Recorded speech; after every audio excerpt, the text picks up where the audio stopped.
अस्सलाम वालेकुम मेरी प्यारी यूट्यूब फैमिली। तो कैसे आप सब? उम्मीद करती हूँ आप सब खैरियत से होंगे। अल्लाह को खुश रखे, शादबार रखें। हम इस मम्मी आज हम आलू के भरते की रेसिपी आपके साथ शेयर करेंगे। यहाँ पर जो है हमने रोटी को 2 पेड़े लिए थे मीडियम साइज़ के, इससे थोड़े से छोटे, और उनको बड़ा कर लिया। अब हम इसमें भरता ऐड करेंगे। इसमें जो है हमने शिमला मिर्च ऐड की है, इससे बहुत अच्छा टेस्ट आता है। और इसी तरह जो है रोटी के ऊपर चारों तरफ हम लगा देंगे।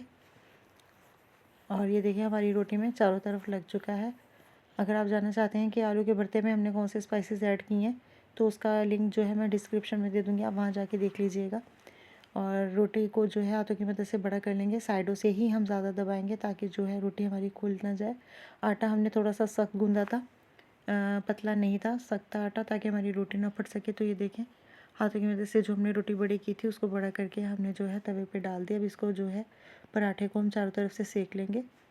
जिसने अभी तक हमारे चैनल को सब्सक्राइब नहीं किया उनसे गुजारिश है वो हमारे चैनल को सब्सक्राइब करें, लाइक करें, शेयर करें और बेल आइकन के बटन को लाजमी प्रेस करें ताकि हमारी हर आने वाली वीडियो जो है वो आप तक पहुंच सके।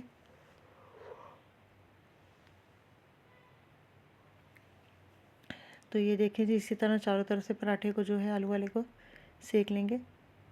और आपने पराठा जो है वो मिक्स सब्ज़ी का बनाना है, सब्ज़ी का बनाना है, साग का बनाना है, दाल का बनाना है, जिस चीज़ का भी बनाना है उसके लिए ये जो है आपका आटा जो है वो थोड़ा सख्त होना चाहिए, पतला नहीं होना चाहिए। और शर्त रोटी की ये है कि जो आप रोटी बेलेंगे, डबल रोटी बेलेंगे, वो आपकी बड़ी होनी चाहिए, उसका साइज़ छोटा नहीं होना चाहिए, ताकि हमें मज़ीद बड़ी रोटी ना करनी पड़े हाथों की मदद से कि हमारी रोटी फट ना जाए। तो ये देखें जी, माशाल्लाह हमारा आलू का पराठा जो है वो बन के रेडी हो चुका है।